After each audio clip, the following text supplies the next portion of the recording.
Ladies and gentlemen, a good afternoon to you. I'm very privileged to be back here on Long Island. And I say back here because in 1958 and 59 and 1960, I spent 3 wonderful years as a teacher in the East Williston School District, teaching at the Wheatley School. I don't know whether there are any of my colleagues from East Williston who are here today.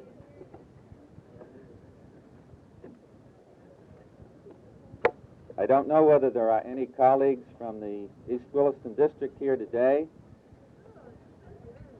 I'm sorry, I can't hear you. I'm going to check once again, please. Is this being heard at this end? Are we all right down at this end? This mic seems to have some touchy spots to it.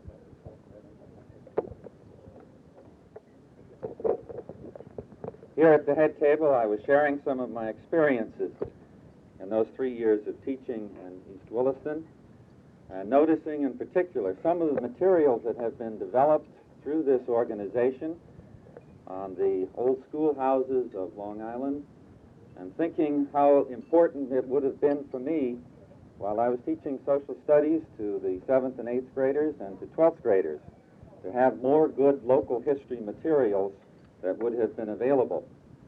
And I want to speak a little bit more to that later, because I think there's a tremendous opportunity of tapping the great wealth that's here in this room and your colleagues who are retired by way of providing such materials. I come to you today to bring a message of thanks for the careers that you have had in education, and thanks for your continuing interest in supporting education. In order to have strong education for the future, we have got to provide rewarding careers, and that means rewarding careers that have both that part in employment and a rewarding career for that part which is not in employment. And I want you to know right at the outset that I join with you and your colleagues through the state in urging at the state and the federal levels that there be increases in the pension program, that there be the kinds of legislation that you've advanced and our department is strongly supporting by way of the benefits available for those who have retired.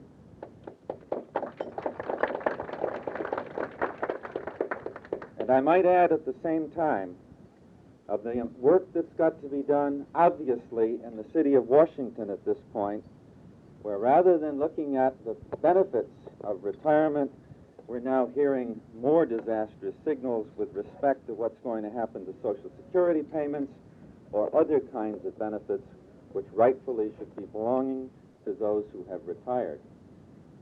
And I hope that as a result of our being together today, that there will be an enhanced effort in both these capital cities of Albany and of Washington with respect to the matter of such benefits.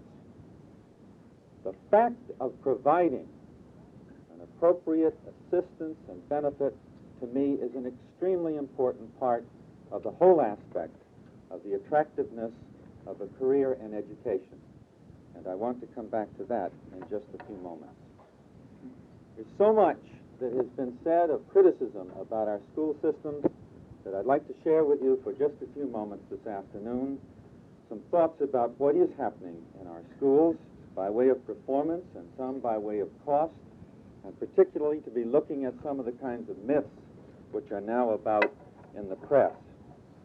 There is a need, without any doubt, for all of us to be speaking loudly and clearly about the importance of public education, the value of public education, and the accomplishments of public education. There's a story of a preacher from North Carolina who had a propensity to use rather long words, and he very often used them incorrectly.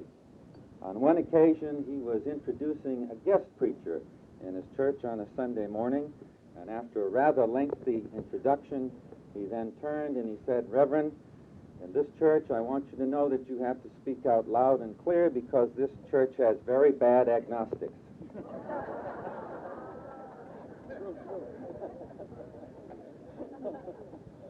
There's a story that comes from Adelaide Stevenson, again on the matter of precision of language, which I think is important for us all.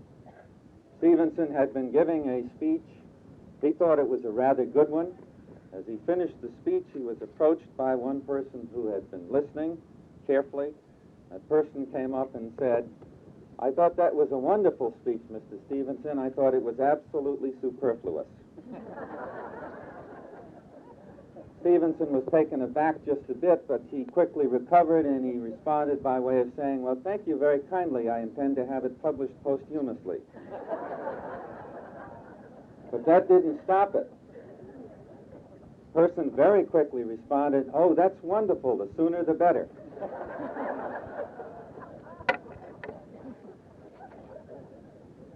Quality and performance in our schools today. Despite considerable evidence to the performance and two levels of public confidence, when in fact you look carefully at the polls that are conducted, the press tends to accentuate the negative. And I'll give you an example. If you took a look at the cover of Newsweek, perhaps just a few weeks ago, you would have seen that it was entitled, "Why Public Schools Are Flunking." And if you bothered to look inside and read the story, you'd see quite a different conclusion emerging. The Gallup poll, which was commissioned by Newsweek for their story, showed that 12% of the public were grading the schools as excellent, 35% is good, 34% is fair, 13% gave a poor rating. Similarly, on the question, how would you compare your child's education with your own elementary and secondary education? 60% said better, 16% said about the same, and 23% said poor. And I think we just got some more sound. Thank you, sir. In fact, if one looks carefully at what were the details in that story, one would see that the conclusion on the cover should have been quite the opposite. Another example of the polls taken. A question asked, how would you rate the performance of your child's teachers? 29% said excellent, 45% good, 19% fair, and 5% said poor. 74% of teachers, or were giving teachers, a rating of good or excellent. You've got to look at the details. And if one looks at pupil performance at this point, again there's an impression that the numbers keep going down and down. That is in fact not true. If we look in our own state from 1966 until the present time, especially at the PEP testing program in grades 3 and 6, one will see that in the fall of 1979, compared backwards to 1966 and every year through that time, in 1979, the third grade math and reading scores were the highest that they had ever been since we began that testing in 1966. If we looked at the sixth grade scores, reading was higher than it had ever been since the testing in 66. And mathematics, although it had been down, was coming up to approach that same level. If we look at our high school students, we know that there are some difficulties still with respect to SAT aptitude test scores. But if one looks at achievement scores in the college boards, and one looks particularly at New York State students, one sees some very, very encouraging signs. On all of the achievement tests, if you compare New York students with those in the rest of the country, they are scoring substantially above students in the rest of the country, and very substantially above. For example, in the biology achievement test, New Yorkers score 51 points above the national mean score. In Russian, 30 points. In mathematics, 32 points. In American history, 38 points. In chemistry, 30 points. And so on. Those are indeed encouraging signs. If you look at special kinds of awards or testing programs, the Westinghouse Science Talent Search, 14 of the top 40 students in the United States came from New York. That's 35% of those national awards, and remember, we happen to have 8% of all of the seniors who are eligible for them. If you look at advanced placement examinations, more than 20% of all the candidates taking advanced placement in this country are New Yorkers.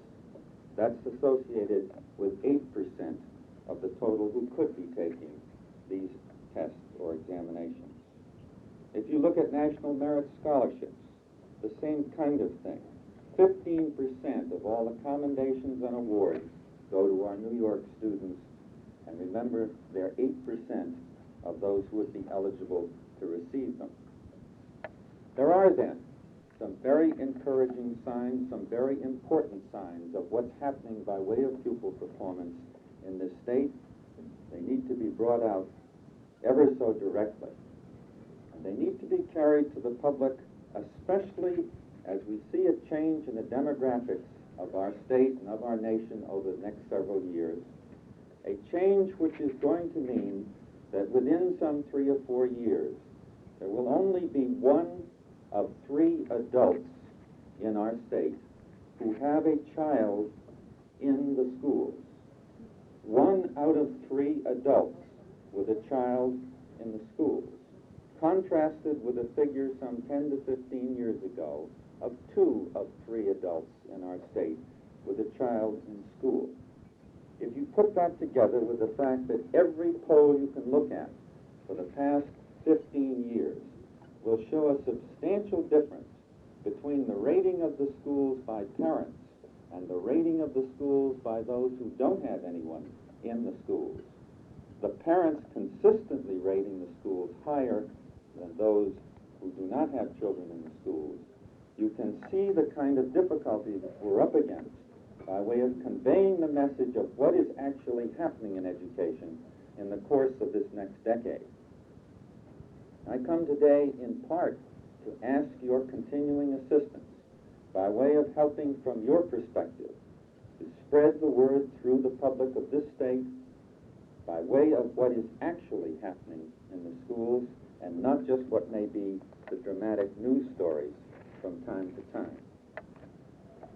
The poet Goethe once said, if you treat an individual as he is, he will stay as he is. But if you treat him as if he were what he ought to be and could be, he will become what he ought to be and could be. It is, I submit, an incredible quote, which is an underpinning of all that we do in education. What he ought to be and could be. And in order to enhance our efforts toward that objective, one of the great efforts that we have been making in our state in the last 3 years has been an attempt to try to expand on our expectations for student performance, building on the Regents examination program, building into Regents competency tests, setting expectations or standards for pupil performance for any diploma, whether it be a local diploma or whether it be a Regents diploma. It is a very important development, in my view, of what's happening in education in this state.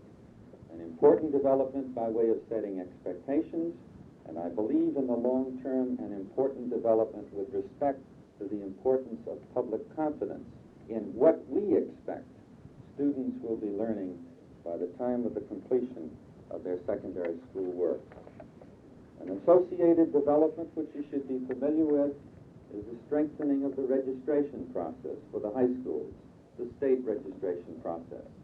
And for the first time in this state, and I believe in any other, we are now using as a part of the criteria for registration the pupil performance on the competency test, in the sense that in order to continue registration, a school has the obligation that there are certain proportions of the children who are completing successfully the competency testing program. Yet another change at the state level has been a reallocation of our resources and trying to shape our own efforts to work much more directly with particular schools, especially where there has been a demonstration of relatively low pupil achievement. When we first began this effort, I must say that it was met with a certain fear, a concern that there was a targeting of low-scoring schools, But I want to note that over the course of the last 3 years, there has been a very decided turnaround of attitude toward that effort.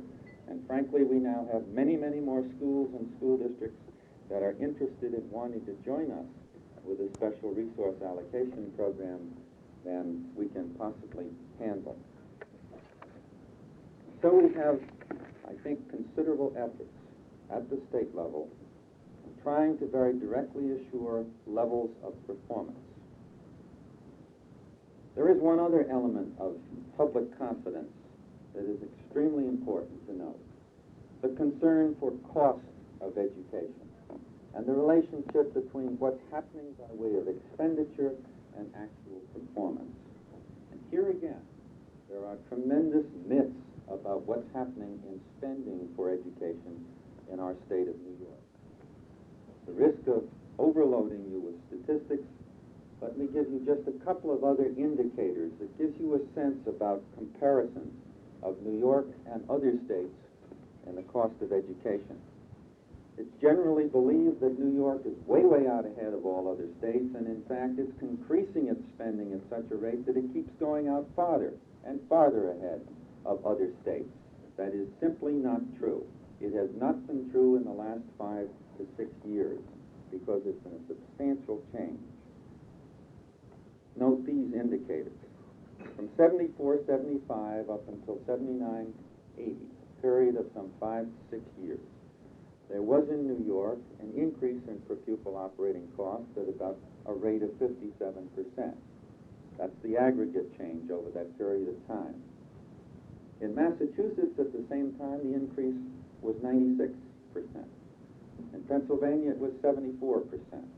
In New Jersey, it was 58%. In Vermont, it was 64%.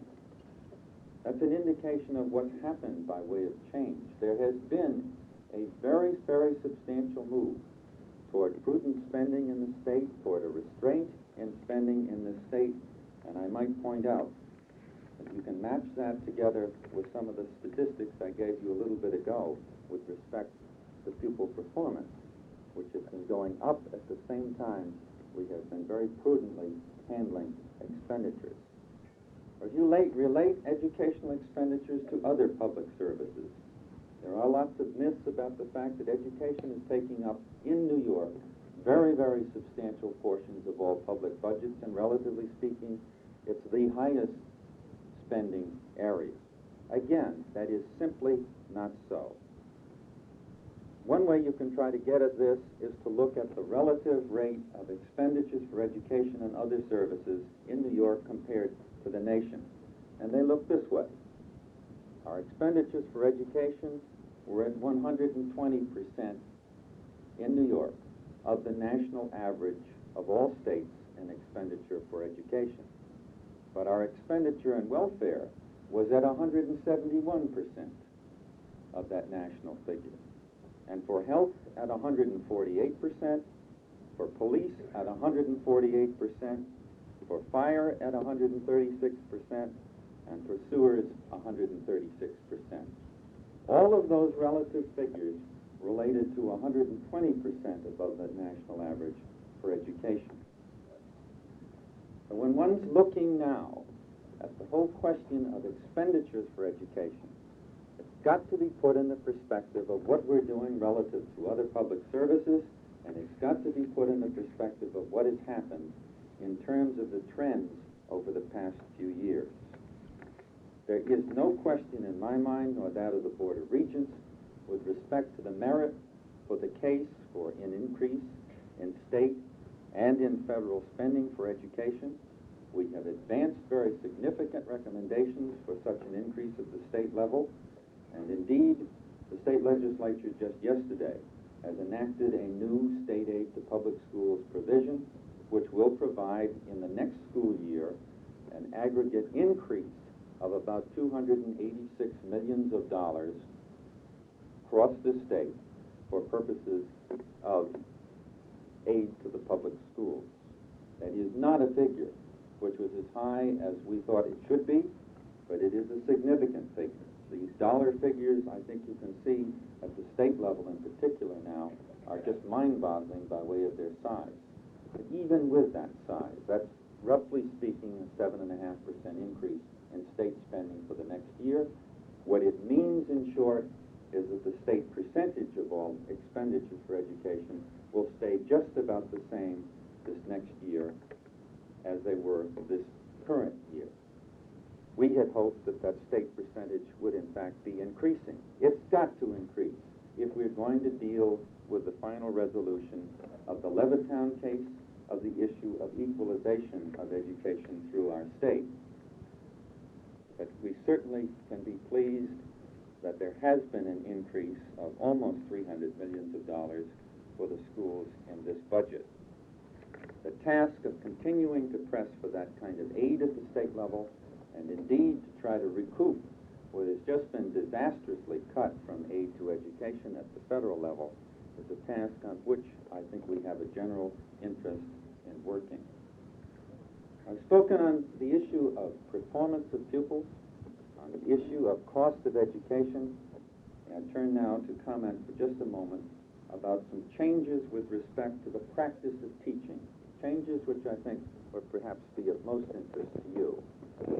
During the course of the last 2.5 years, the Regents and my colleagues and I in the department have been working at the matter of assessing what kinds of changes might be made with our system of certification, with our system of trying to support teachers in service, with our system of licensure, or the designation and recognition of teaching as a licensed profession. As a result of our deliberations, we have advanced to the legislature a bill which would, in fact, recognize in state law teaching as a licensed profession. It would shift from the system of certification to a system of licensure, so that the system was much akin to what happens in medicine or social work or architecture or the 30-some professions which the Regents also license and have responsibility for discipline. We've advanced that to the legislature. We have in addition advanced recommendations for entry-level requirements in teaching. The reinstitution, and incidentally this goes back to 1926, the reinstitution of a statewide examination process, which was in place up till 1926, and in fact, which was abandoned at that point, and the establishment of a specific internship arrangement, so that the first full-time year of teaching would be undertaken with a very close, supportive internship role, a senior or mentor teacher on staff, paid in part by the state to assist each first-year teacher, and a specific provision for evaluation for purposes of licensure by a state authority. And we have in addition recommended that there be state funds for in-service training of teachers, and that there be a requirement for an annual local performance review for all personnel in education, that performance review to be undertaken by each of the local school districts, not by the state. These provisions are before the legislature, and I would hope that with your evaluation, with your assessment of them, you might support them as well. May I note, as we look into this next decade in teaching, something which I think has not been servicing as well as it should as of this time, but which is of deep concern to me for the course of this next decade. As you well know, from the 60s on through most of the 70s, we have had a circumstance, and particularly in the 1970s, where it looked as though there was a tremendous surplus of persons interested in teaching and relatively few positions for them. Indeed, we are seeing now in the colleges and universities a very, very substantial trend toward a decline in the number of persons who are enrolling in college and university for teaching. The numbers of provisional certificates which are being awarded each year is dropping very, very rapidly. And indeed, the numbers of new teachers who are being appointed at this time is very low. To give you an indication of how low it is, only 1.9% of all persons in teaching in the public schools in this state this year are first-year teachers. Less than 2% That means 98% of all personnel, in fact, are continuing in their employment. And that's what's happened in the last couple of years, and we can predict that will probably happen in the next couple of years, a very, very low rate of intake. Now, the concern that I have is that we are beginning to see some distinct shortage areas in teaching. Science and mathematics has always been an area which has had relative shortage, but that's clearly coming. Shortage in the area of special education, in certain parts of vocational education, and bilingual education in particular. And I submit, if we look now to 1986 and 87 and 88, at which point there's a strong likelihood that we will begin to see an upturn in the enrollment in our schools, that we will be in very, very great danger unless there are concerted efforts made now to try to increase the numbers of candidates who are interested in entering preparation for teaching. It's the persons who would be entering college this year and next year and the year after who will be coming through at the time of 85 or 86 or 87 interested in a career. And if in fact some of those trend lines that I've been talking about aren't changed, we will come upon a circumstance in 85, 86, and 87 where I am concerned that we will have an extraordinary lack of qualified persons interested in teaching. I spoke at the outset about the importance of a full career, a full rewarding career pattern, both in employment and in retirement. I know of no better source, either for encouragement or frankly for discouragement of persons who are interested in teaching than former teachers. They have a very, very important role, you do, by way of either providing the kind of encouragement for those who would follow after, or indeed of providing great discouragement for those who might follow after. And I would urge you to think upon that very, very carefully as we look now toward the 80s with a very substantial turnaround of a change from what was the surplus of the 70s to likely shortage of the 80s. Let me conclude by way of making just a few comments of specific suggestions for the ways in which I think you as retired teachers may share the wealth of experience that you have, not only with our youth in schools, but also with our adult population, which is now seeking new forms of learning in so many different ways. A population which is really the great growth area, as a matter of fact, for education and for learning within our state. And as I make these suggestions, I am again reminded of a story, in this case one that comes from a transoceanic voyage. Lauren Bacall, the famous actress, happened to be on board. She was at table for dinner one time, and she noticed that the next table was a gentleman who was suffering from a very bad cold. She said, "Are you uncomfortable?" And the man nodded. "Well, I'll tell you just what to do for it," she offered. "You go back to your stateroom, and you drink lots of orange juice. You take 5 aspirin tablets, you cover yourself with all the blankets you can find, sweat that cold out. I know just what I'm talking about. I'm Lauren Bacall of Hollywood."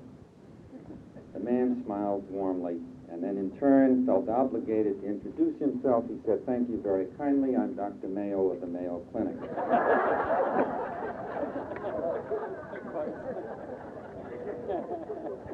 You hardly need advice of what I'm about to say. But let me suggest and build on some of the particular activities that I know you have already engaged in. Some of these perhaps are much more obvious than others.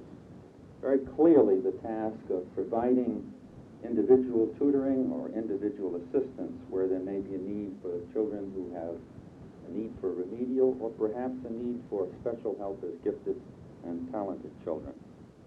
And the school libraries, especially as we've seen suffering by way of budgets there, the support or assistance that can be provided by way of helping in the library in the many, many tasks. In other individual cases, with science labs or in the art programs. then a whole array of activities with respect to connecting up community resources with our schools. Ruth mentioned one of our regional conferences, and one of the key topics in that conference was, of course, to try to find ways in which there was a better connection among our cultural institutions and our schools. Working with the museums, helping to try to connect what they have to offer and the historical societies have to offer with school programs. We note that as we have developed our new syllabus for the social studies program in K through 6, we have been placing a very special emphasis, something dear to my heart, on the matter of teaching of local history or of regional history, of history of the island.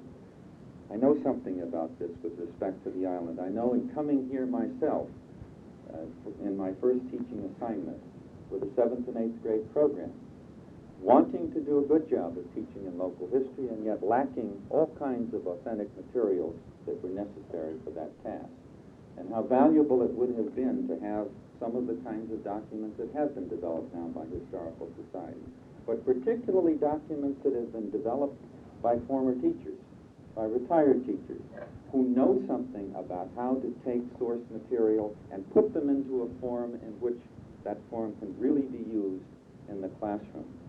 And so I would encourage especially this aspect of taking ideas from local history, from the local societies.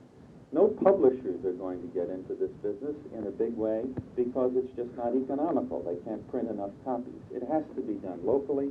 It has to be done simply. And I would note in 2 particular references, because we've had contacts with them, Suffolk County historian Chris Vatz, the director of the Nassau County Museum, Ed Smith, both of whom are colleagues of ours, very much interested in the possibility of any contacts that you might like to make with them in this kind of enterprise. I mentioned some of your materials, like the book on old schoolhouses on Long Island. Other materials similar to those would be extremely valuable. I had occasion to pull from our state library or our state archives some materials on the Hempstead Record Book of 1658. Fascinating material about the contractual arrangements that were made for purposes of farming, and the way in which, in the barter system, one could see in teaching in this region just exactly how the economy worked at that time, and what was the nature of the economy here as drawn from that kind of record. Payments in butter and wampum and wheat and oats. Economic lessons as well as historical lessons. And in all of these connections, may I leave you with this final point of emphasis. Our society has done a magnificent job of segregating the age groups. We have managed beautifully to find all kinds of ways in which we have stratified our different age groups and found ways to keep them separate to do their own thing. And we have not done nearly what we need to be doing with respect to finding the ways of connecting generations, 3 generations or 4 generations. And I encourage you to think on the thought that as there might be a selection of particular activities, what is most important in many cases is simply the presence of persons who are of different generations or age groups, coming together not necessarily in that formal teacher-student relationship, but coming together because they're concerned about a particular subject that they want to learn about, or they're concerned about a particular event, but showing that in fact there is a continuing, a lifelong learning process, and that those of us who are moving on up in age are just as much as learning about subjects as we hope those who are 5 or 7 or 13 or 14 are learning about subjects.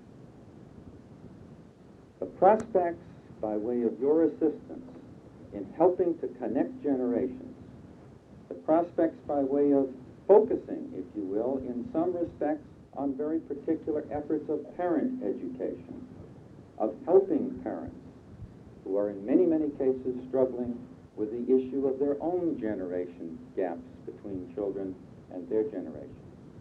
These kinds of activities I would commend to you. One of my former professors was Robert Ulick, philosophy professor at Harvard. Let me close with a quote of Robert Ulick. Education in the widest sense of the word is going on everywhere, whether or not we are aware of it. Both children and adults are educated by the landscape and the architecture they see, by the people they meet, by their treatment of one another, by their play, their work, and their leisure, by the disguised and open propaganda that surrounds them, and by the latent and overt ideals and ideologies of the society in which they live. If we take education in this large sense, all life is education, and nothing is exempt from it. It is the constant interaction among people and between people and the objective world. Thank you very kindly.